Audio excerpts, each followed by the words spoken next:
Hello student, welcome to our YouTube channel सनरा advance education.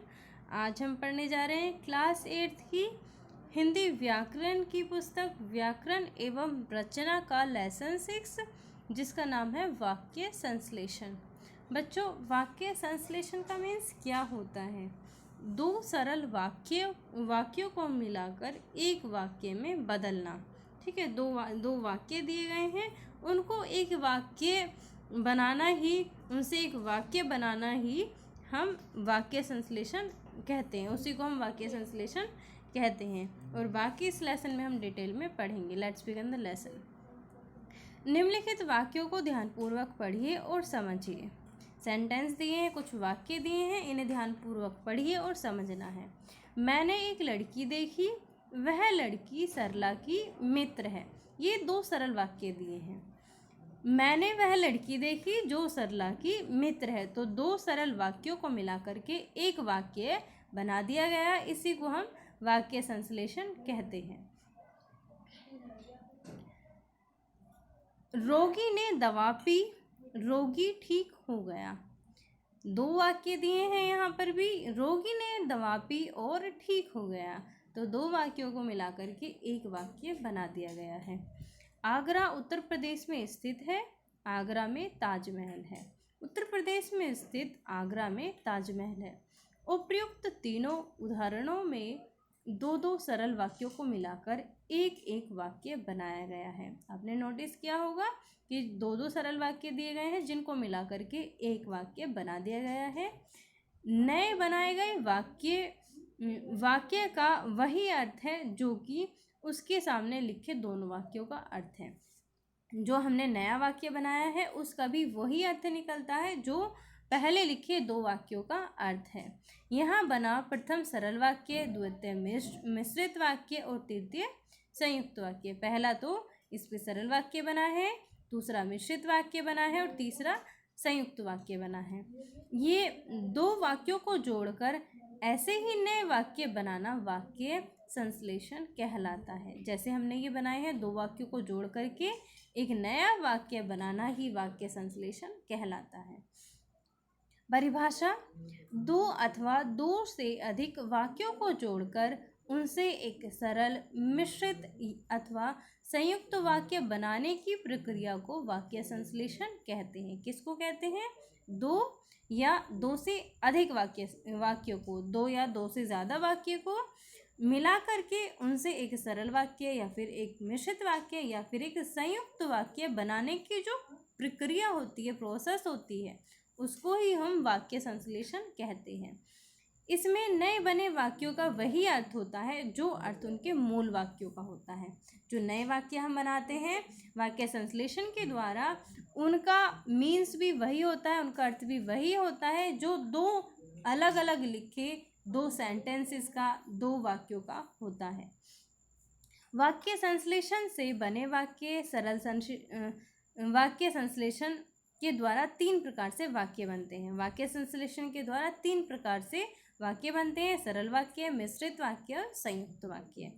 सरल वाक्यों से एक सरल वाक्य बनाना। सरल वाक्यों से ही एक सरल वाक्य कैसे हम बनाते हैं? Let's see.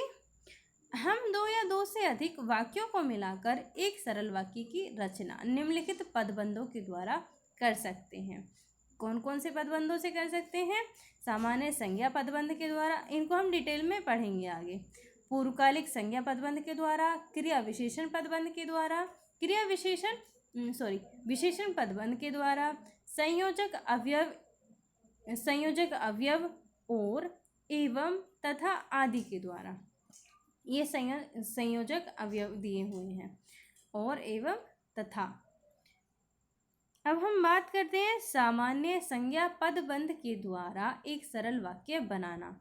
दो या दो से अधिक सरल वाक्यों को जोड़ने के लिए हम एक संज्ञा पदबंध बनाकर उसकी सहायता से एक सरल वाक्य की रचना कर सकते हैं। जैसे सरल वाक्य दिया है ये, वह बुद्धिमान व्यक्ति है। एक सेंटेंस ये हो गया, एक वाक्य ये हो गया इसमें। दूसरा वाक्य ये है, उसने अनेक ग्रंथ लिखे हैं। वह बुद्धिमान व्यक्ति है, उसने अनेक ग्रंथ लिखे हैं। तो इसमें दो वाक्य दिए गए हैं। अब हम इसको एक बना देते हैं। किस तरीके से बनाएंगे? उस बुद्धिमान व्यक्ति ने अनेक ग्रंथ लिखे हैं। तो आप देख पा रहे होंगे इस वाक्य का भी वही अर्थ है जो पहले लिखे दो वाक्यों का अर्थ है। यहाँ पर उस बुद्धिमान व्यक्ति ने संज्ञा पदबंध है। दोनों वाक्यों का संश्लेषण करने के लिए यहाँ बुद्धिमान व्यक्ति और उसने को मिलाकर पहले एक संज्ञा पदबंध बना लिया गया है।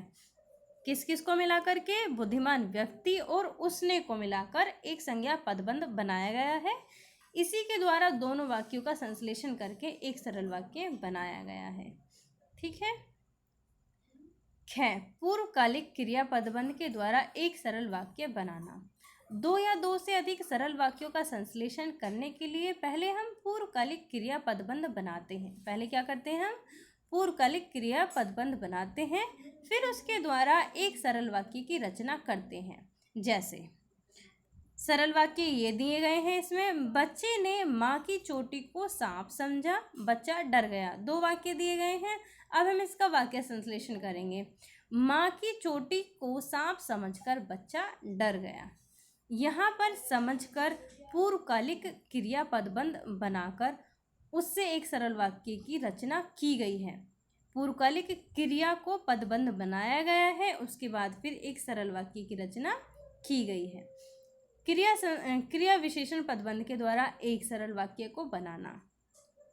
दो या दो से अधिक सरल वाक्यों का संश्लेषण करने के लिए पहले एक क्रिया विशेषण पदबंध बनाया जाता है। क्या किया जाता है? क्रिया विशेषण पदबंध बनाया जाता है, फिर उसके द्वारा एक सरल वाक्य की रचना की जाती है। जैसे मोहन पढ़ रहा है, वह सो गया। मोहन पढ़ रहा था, वह सो गया। दो वाक्य दिए गए हैं। अब हम इसका वाक्य विश्लेषण करेंगे, वाक्य संश्लेषण करेंगे। मोहन पढ़ते पढ़ते सो गया। यहाँ पर पढ़ते पढ़ते सो गया क्रिया की विशेषता बता रहा है, अतः पढ़ते पढ़ते सो गया क्रिया विशेषण पदबंध है, जिसके द्वारा इस सरल वाक्य की रचना की गई है। विशेषण पदबंध के द्वारा एक सरल वाक्य बनाना। अब हम बात करेंगे विशेषण पदबंध के द्वारा एक सरल वाक्य कैसे बनाया जाता है। विशेषण पदबंध बनाकर भी सरल वाक्य का संश्लेषण किया जा सकता है। जैसे सरल वाक्य दिए हैं, मैंने माता को देखा, वह रसोई घर में खाना पका रही थी। अब इसका वाक्य संश्लेषण करेंगे। मैंने रसोई में खाना पकाती हुई माता को देखा है। सरल वाक्य, क्या तुमने छात्रा को देखा है? वे लिख रहे थे। क्या तुमने छात्रों को देखा है? वे लिख रहे थे। वाक्य संश्लेषण करेंगे। क्या तुमने लिखते हुए छात्रों को देखा है? तो दोनों का अर्थ जो है वो वही निकल रहा है। इस वाक्य का वाक्य संश्लेषण करने के बाद इस वाक्य का अर्थ भी वही निकल रहा है जो पहले दो वाक्यों का निकल रहा था। देखिए यहाँ पर खाना पकाती हुई तथा लिखते हुए विशेषण पदबंध है, क्योंकि ये क्रम से माता और छात्रा की विशेषता बताते हैं। ये माता की और छात्रों की विशेषता बता रहे हैं। इन्हीं पदबंधों के द्वारा यहाँ वाक्य संश्लेषण करके नए वाक्य की रचना की गई है, नया वाक्य बनाया गया है। संयोजक अवयव और एवं तथा के द्वारा एक सरल वाक्य बनाना। किस किस के द्वारा? अब संयोजक अवयव और एवं तथा के द्वारा सरल वाक्य बनाना सीखेंगे। और एवं तथा आदि संयोजक अवयव पदों का प्रयोग करके भी वाक्य संश्लेषण किया जाता है। जैसे सरल वाक्य, मुकेश भला आदमी है, वह सीधा आदमी है।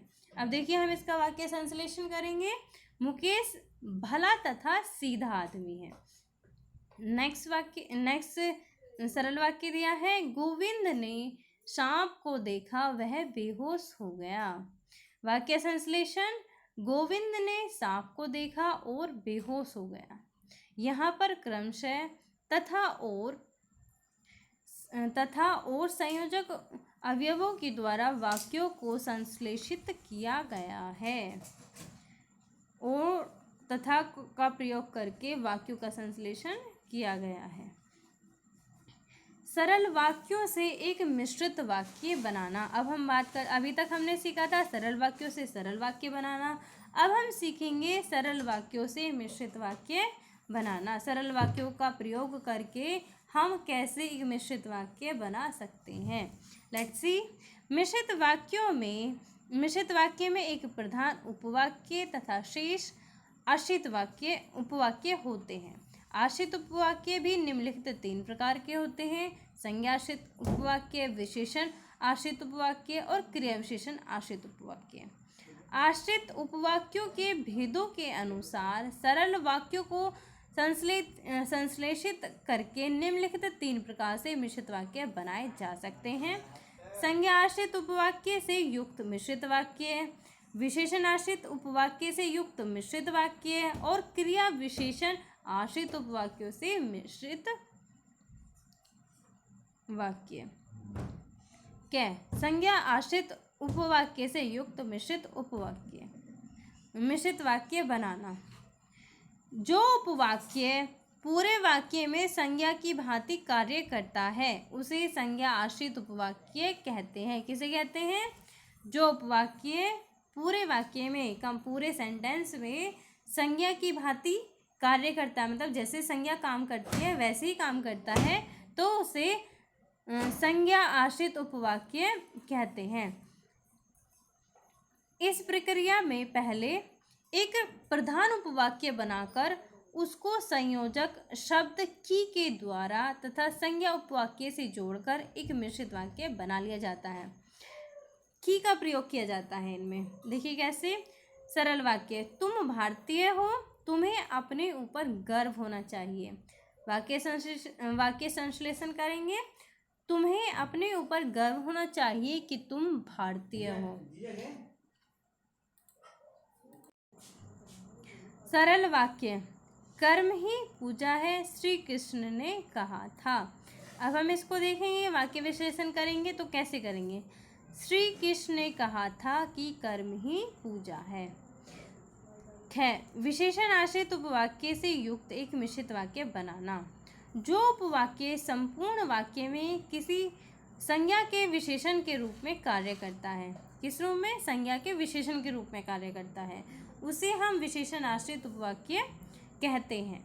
विशेषण आश्रित उपवाक्य से युक्त मिश्रित वाक्य बनाने के लिए जो, जैसा, जितना, जिसकी आदि संयोजक अवयवों के द्वारा वाक्यों को संश्लेषित किया जाता है। इनमें जो, जैसा, जितना या जिसकी आदि संयोजक अवयवों का प्रयोग किया जाता है, इनके द्वारा वाक्यों को संश्लेषित किया जाता है। जैसे सरल वाक्य: वे ईमानदारी में आस्था नहीं रखते, वे सब बेईमान हैं। देखिए, वाक्य संश्लेषण करेंगे तो कैसे करेंगे? जो ईमानदारी में आस्था नहीं रखते वे सब बेईमान हैं। सरल वाक्य: उस गायक की आवाज़ सुरीली थी, वह गायक नहीं है। वाक्य संश्लेषण करेंगे। यह वह गायक नहीं है जिसकी आवाज़ सुरीली थी। क्रिया विशेषण आश्रित उपवाक्य से युक्त मिश्रित वाक्य बनाना। जो उपवाक्य संपूर्ण वाक्य में किसी क्रिया के विशेषण के रूप में कार्य करते हैं। किसमें? जो वाक्य संपूर्ण वाक्य में, मतलब पूरे सेंटेंस में किसी क्रिया के विशेषण के रूप में काम करते हैं, उसे क्रिया विशेषण आश्रित उपवाक्य कहा जाता है। इस प्रकार के वाक्य बनाने के लिए सरल वाक्यों को जहाँ वहाँ, जब तब, क्योंकि आदि संयोजक अवयवों से संश्लेषित किया जा सकता है या किया जाता है। जैसे सरल वाक्य दिया है: वह कक्षा में प्रथम आया, उसने पढ़ने में परिश्रम किया था। वाक्य संश्लेषण करेंगे। वह कक्षा में प्रथम आया क्योंकि उसने पढ़ने में परिश्रम किया था। इस तरीके से हम इसका वाक्य संश्लेषण करेंगे। अब हम सीखेंगे, अभी तक हमने सीखा सरल वाक्यों से सरल वाक्य बनाना, और अब हम सीखेंगे सरल वाक्यों से एक संयुक्त वाक्य बनाना, और हमने इसके साथ ही साथ पढ़ा था सरल वाक्यों से एक मिश्रित वाक्य बनाना।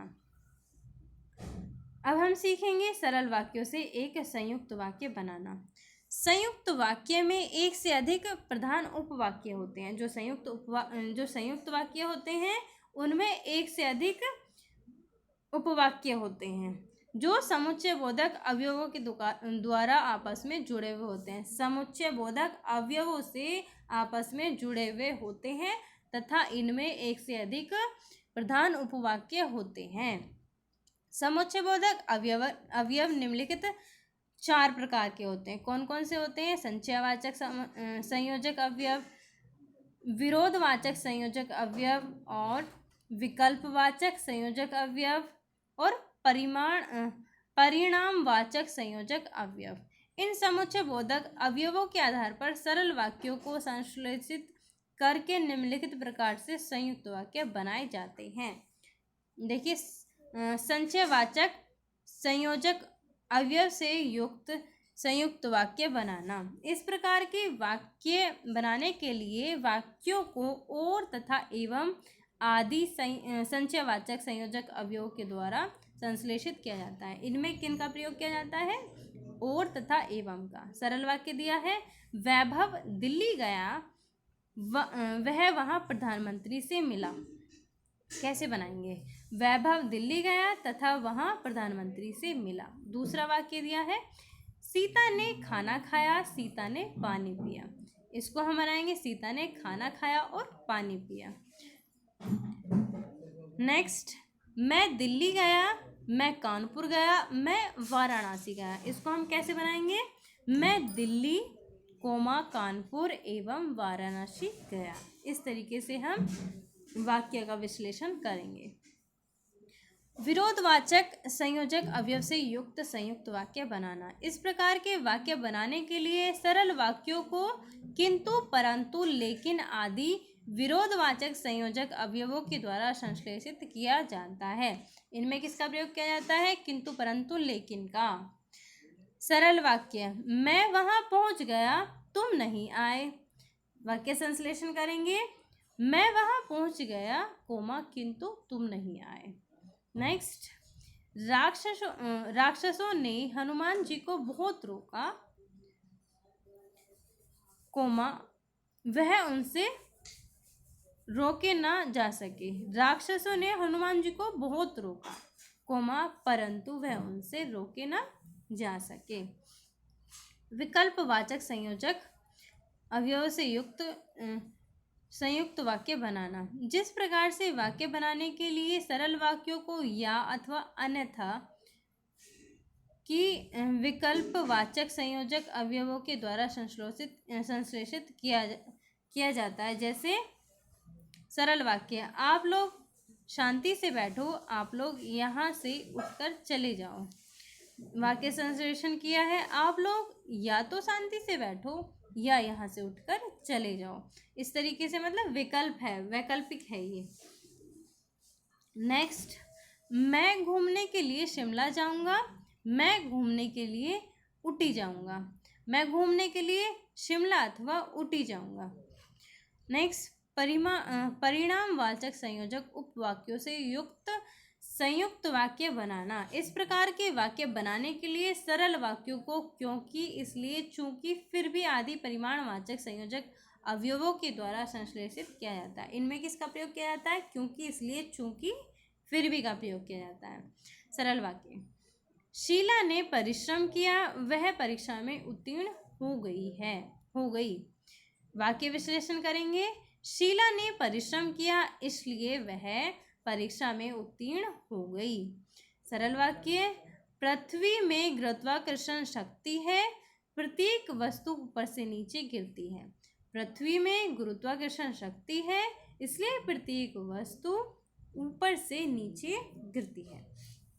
ये था क्लास 8 का लेसन 6, जिसमें आज हमने वाक्य विश्लेषण के बारे में बात की और यह जाना कि 2 वाक्यों को कैसे हम एक वाक्यों में कन्वर्ट करते हैं। वीडियो अच्छी लगी हो तो वीडियो को लाइक करना, और अगर आपने अभी तक हमारे YouTube चैनल को सब्सक्राइब नहीं किया है तो चैनल को सब्सक्राइब करना ना भूलें। Thank you.